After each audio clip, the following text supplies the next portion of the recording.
covered in nicks and lumps, the lot of them. Karen says she'll provide what she can for our voyage to Ash, and has even agreed to forgo payment. Until our return, that is. Karen says she'll provide what she can for our voyage to Ash, and has even agreed to forgo payment. Until our return, that is. Come back.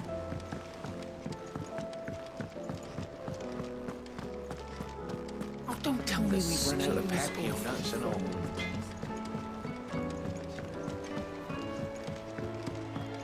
Have you tried Molly's lemon tarts? I've never had anything so delicious.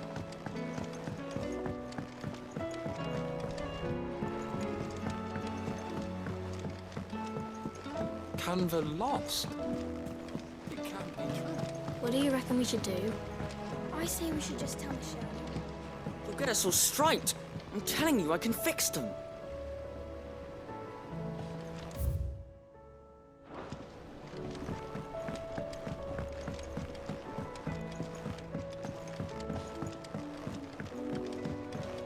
How was she? The Enterprise, I mean.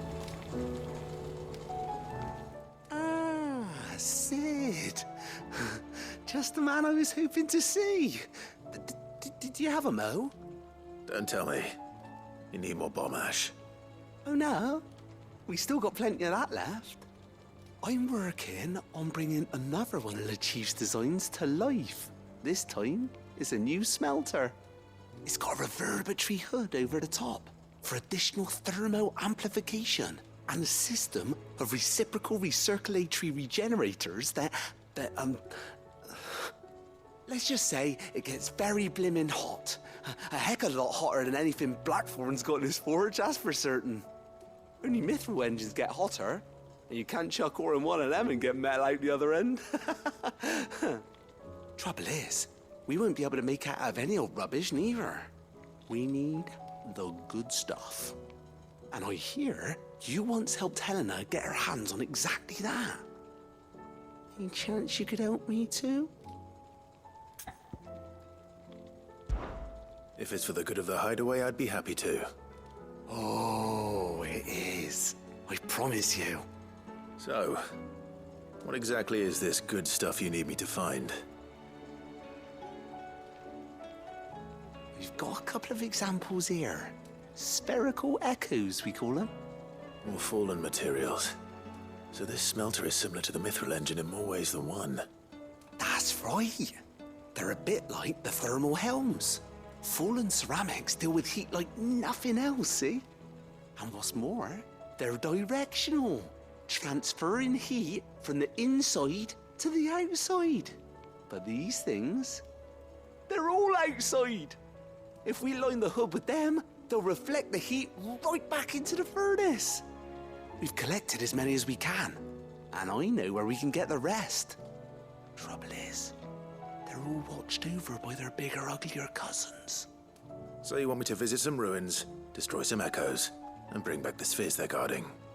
That's it in a nutshell, yeah. We're only 3 short, mind. And we know exactly where they are. There's one up Amber Way, in that ruin that they call Lost Plume, and another in the Silent South, over in Dalmekia. Last one is in the ruins of Advent, which is in the Empire. All right then.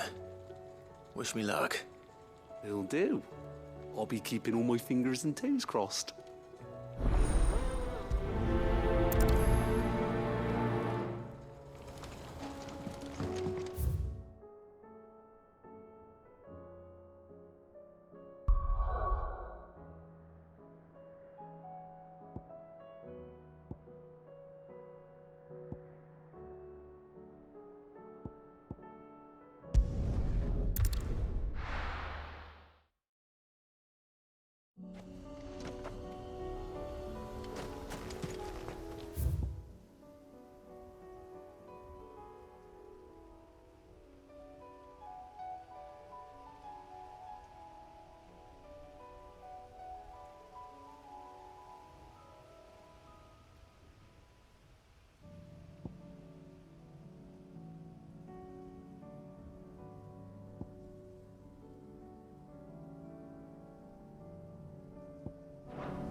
Ready, girl?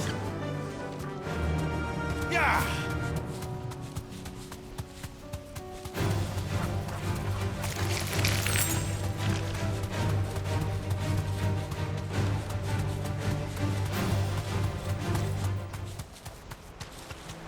Damn it. The whole village has turned.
These ones first.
is it. Right then. Just two more to find.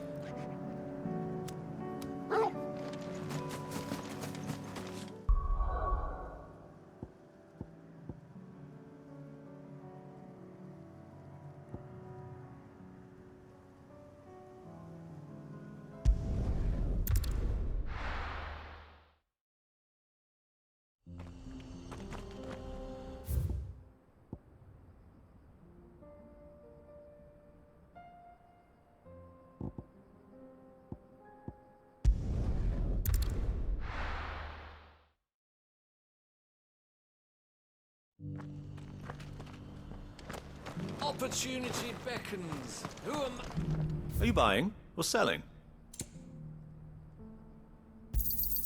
Of course. A fine choice.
Two down, one to go.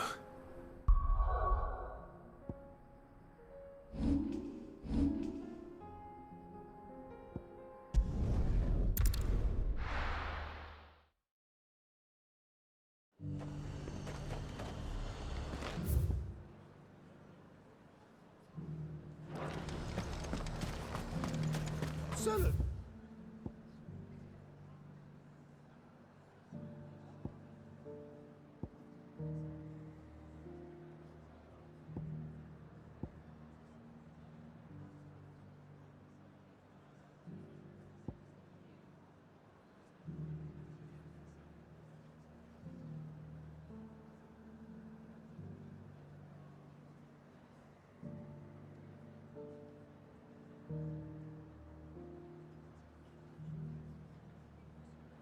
Anything today? As much as you, I'll wager.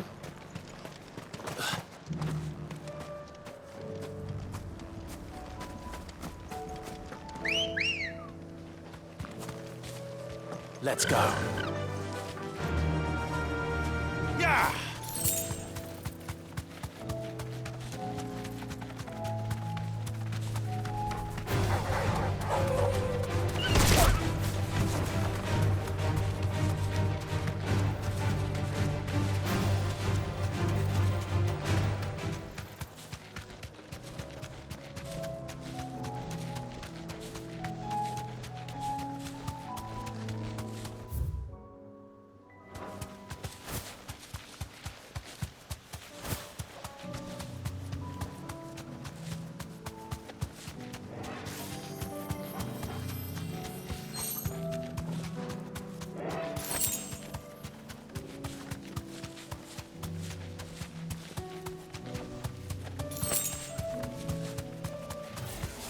Enough of you, are there?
That's all of them. Owain can uncross his toes now.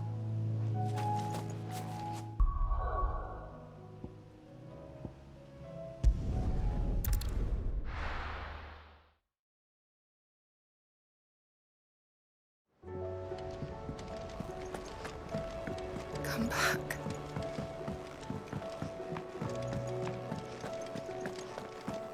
Oh, don't tell me. You've run out of Papio nuts and all. Have you tried Molly's lemon tarts? I've never had anything so delicious.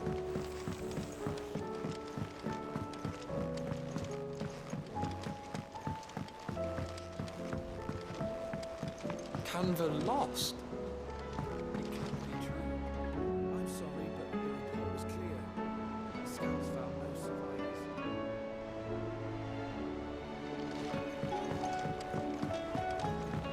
What do you reckon we should do? I say we should just...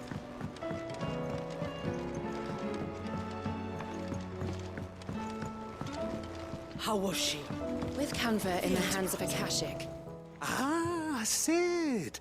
Wasn't expecting you back so soon. So, is it good news or bad? Good, thankfully. Here. Ah, that's brilliant! Thanks a blimmin' million! I'll fit 'em to the smelter right away!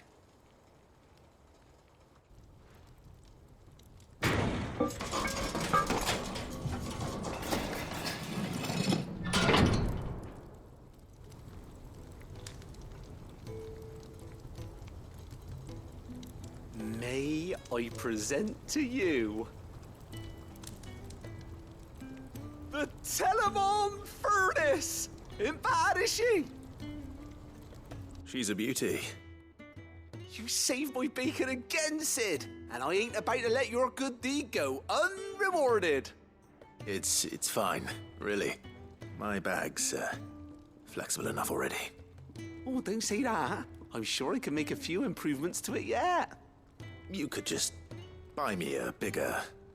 How about that clasp? Looks a bit stiff. Reckon you could loosen it up and make some more room? And I reckon I know how. With a new alloy we've been working on. The Telemon Furnace was just what we needed to perfect it. It's a metal, see? So it's lovely and strong, but it's also, well, stretchy, if you can believe it. Stretchy metal. Well, if you insist. That is the spirit. You'll love it, I promise.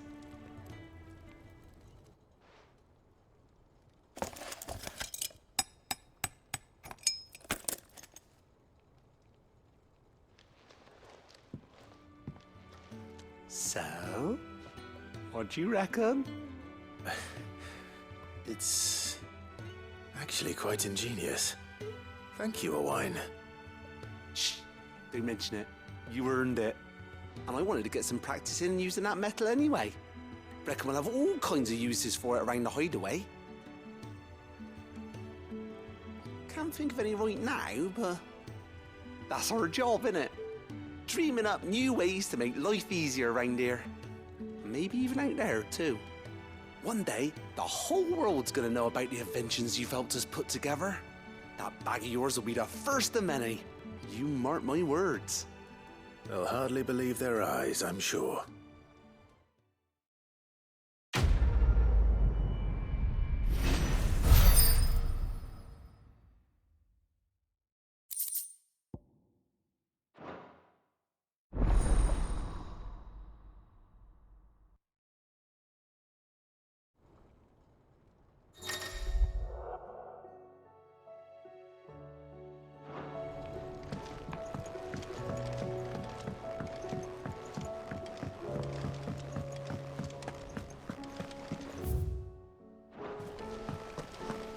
What do you reckon we should do? I say we should... Canva lost? It can't be true.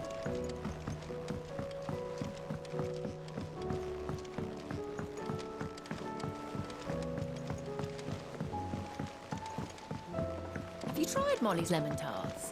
I've never had anything so delicious. Lady Karen's.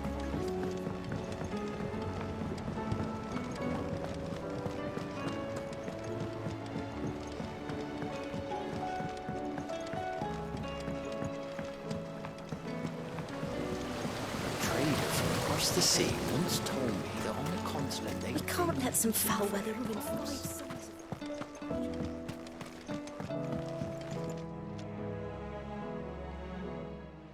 Sid, do you recall the flowers I had you bring back to the yard?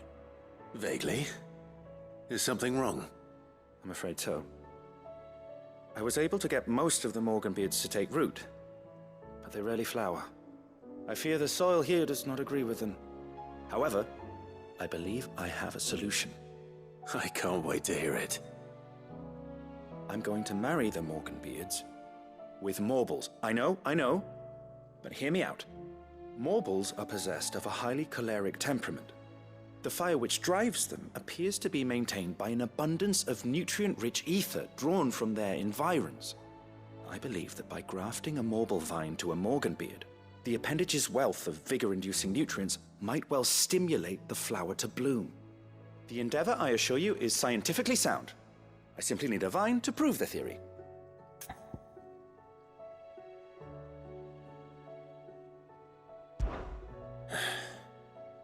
And all you need is a single vine from an ordinary Morble. That is correct. A single vine. As for the Morble, I fear ordinary may not suffice. But, as luck would have it, a most extraordinary specimen is rumored to haunt the swamps of Rosaria. Why, a notice concerning this very creature was only recently posted on the hunt board. How timely. Well, I shan't keep you any longer. I know you have much to do, as do I. Now, where did I put my watering can?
Lady Karen's.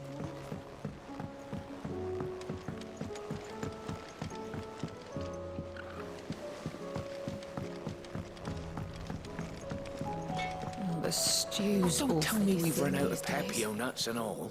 Aye, it's a dangerous world out there.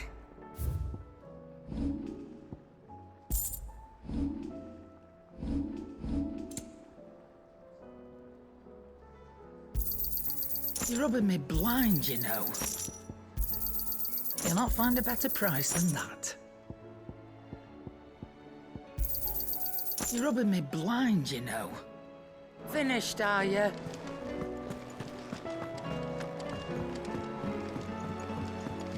Come back. Covered in nicks and lumps, the lot of them. It's a wonder they can still walk.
Let's go.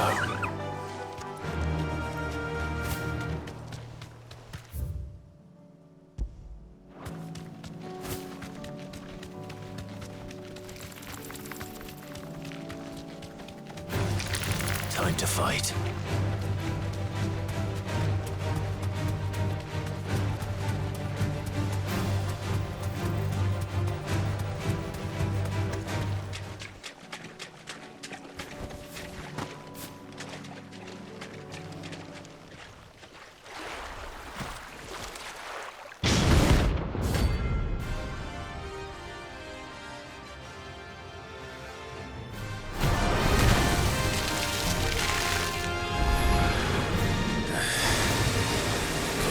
Just any more could it?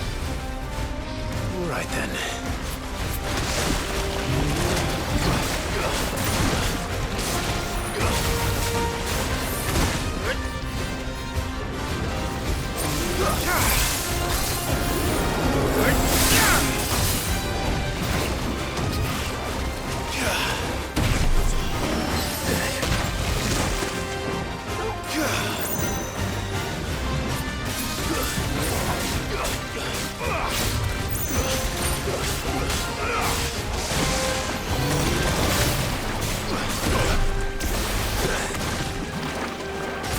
Guess we're all ready.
Farewell.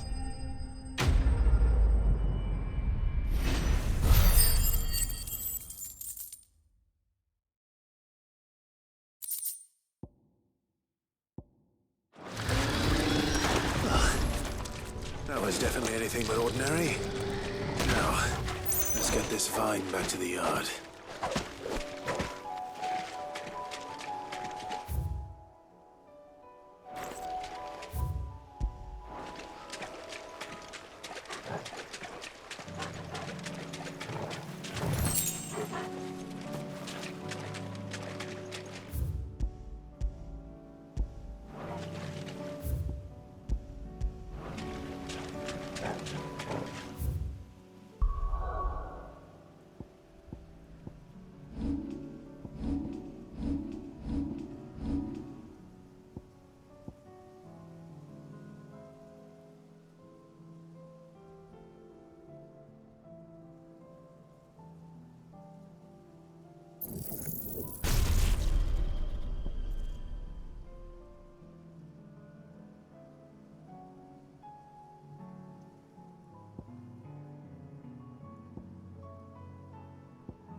Come back.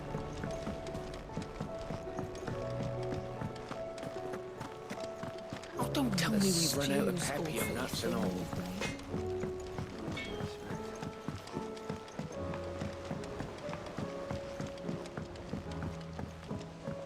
Lady Karen's gone.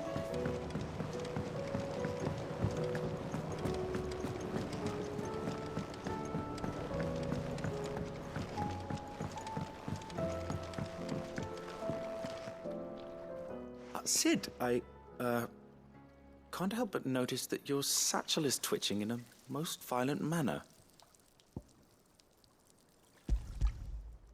Here. It's your problem now. What an amazing specimen. The flesh positively throbs with vitality. If I can successfully graft this to the Morganbeards... When I successfully graft this to the Morganbeards, I suspect the results will be immediate. I shall begin at once.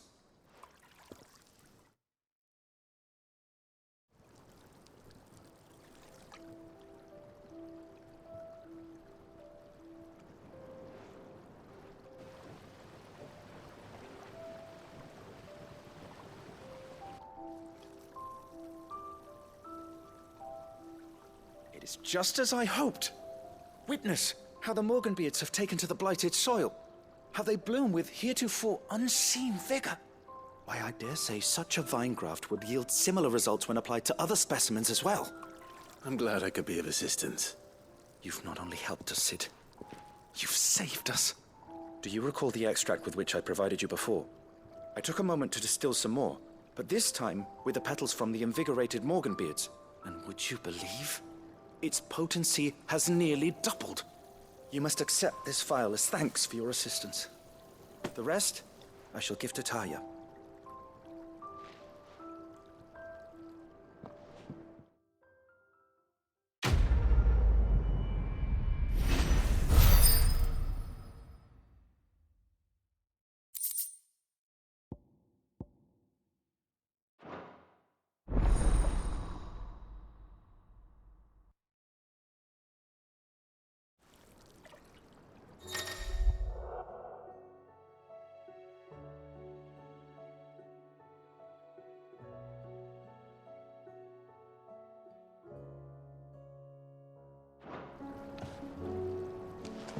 We can't let some foul weather ruin 5 summers of research. Even if the clouds are the colour of it.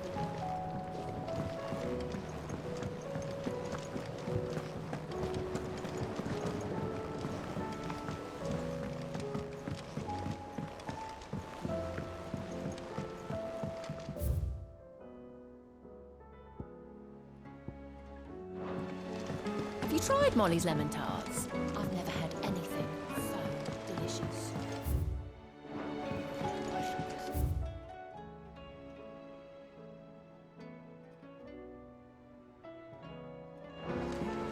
All in Chet's belly before they've even had time to cool.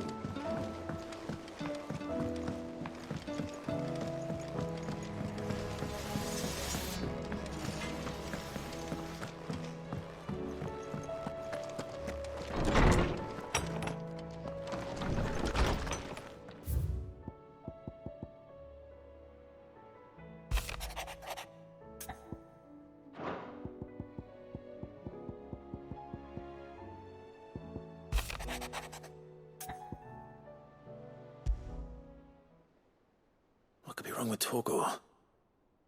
He seemed well enough when I last saw him.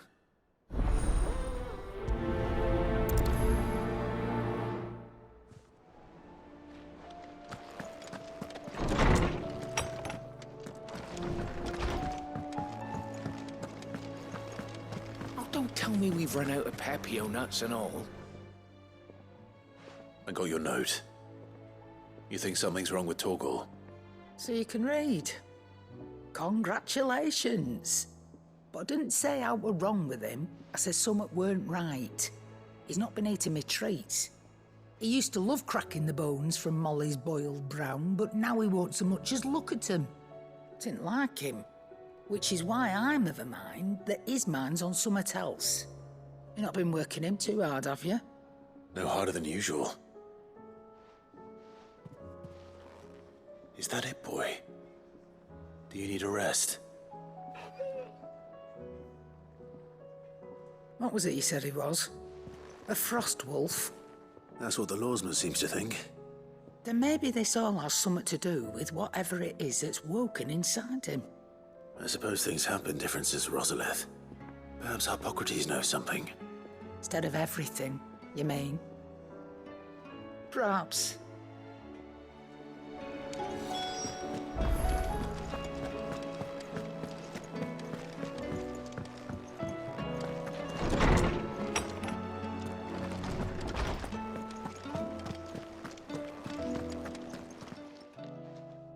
Lawsman, I need to ask you about Torgor. Something's not right with him. He isn't ill, is he? I don't think so. But according to Lady Karen, he seems to have lost his appetite, which is certainly a new development. She says he's hardly been touching his bones of late, and she believes it may have something to do with what happened at Rosalith Castle.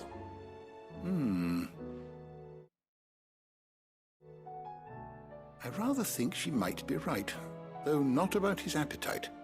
All canids are instinctively inclined to crack open bones for the rich marrow that resides within. and I see no reason why a Frostwolf should be any different. Accordingly, I suspect it is not a lack of appetite that afflicts Torgal, but a surfeit of it. If we assume that his newfound magics require additional nourishment to sustain, it may well be that the bones Lady Karen is accustomed to providing are no longer sufficient. Frostwolves, after all, habitually prey upon far larger animals, whose bones may yield altogether different nutrients.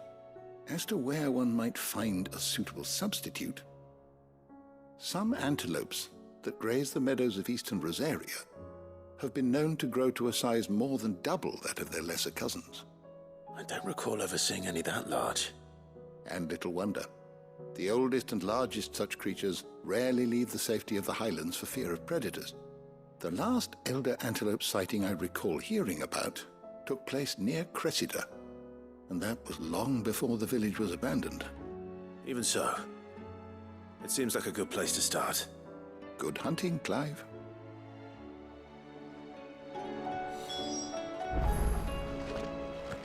Mid said I could ride the Enterprise next.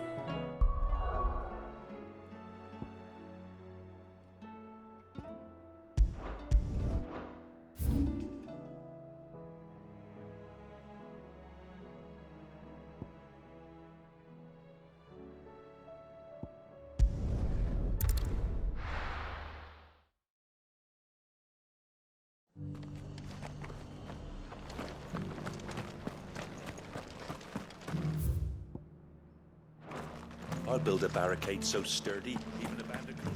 Scouts have reported seeing more Akashic on Rhiannon's ride. The road to Eastpool. We'll bolster the guard at the North Gate then.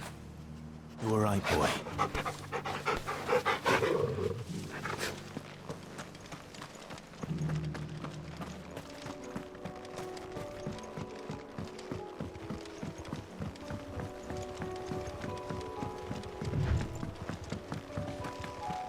Can hardly make out a bloomin' thing. Oh, for a sunny.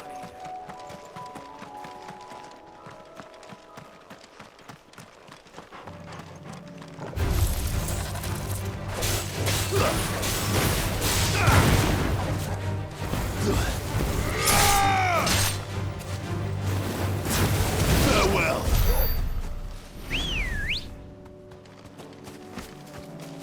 Good girl.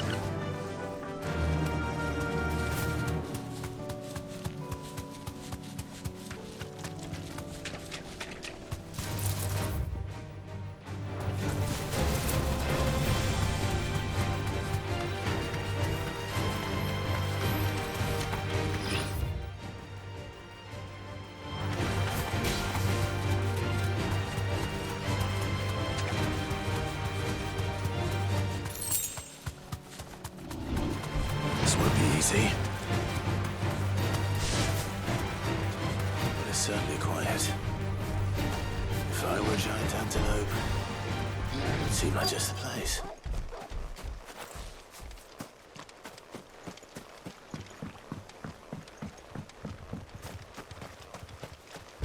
I doubt we'll find one bigger than that. Hungry, Torgal?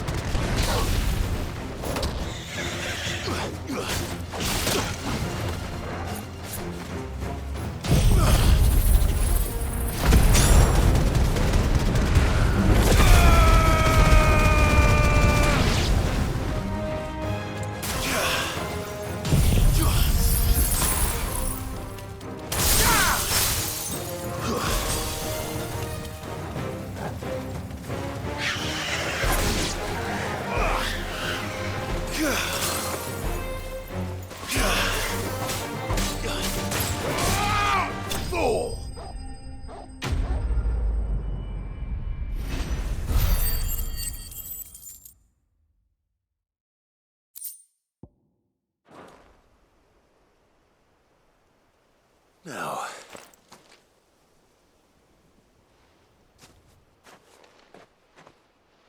will it be enough, I wonder?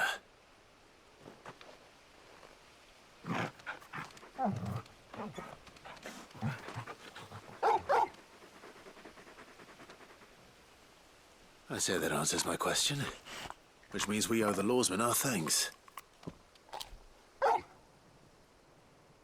You're just a big puppy, aren't you? A very big puppy.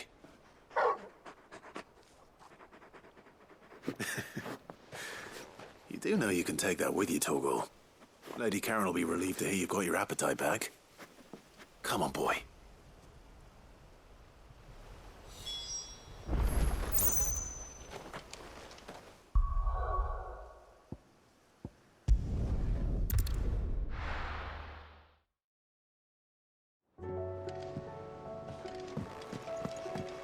Come back.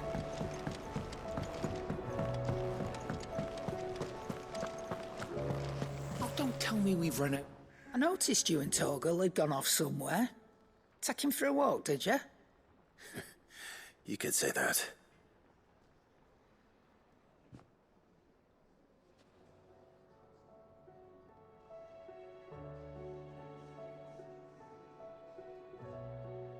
So, Molly's leftovers weren't good enough, eh?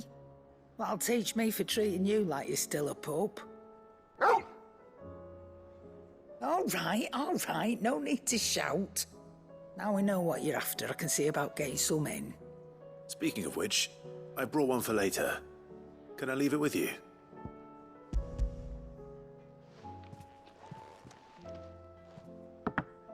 You can, aye. I'm nice like that. In return, you can thank Tomes for me. The bloody know-it-all. I was just on my way to see him.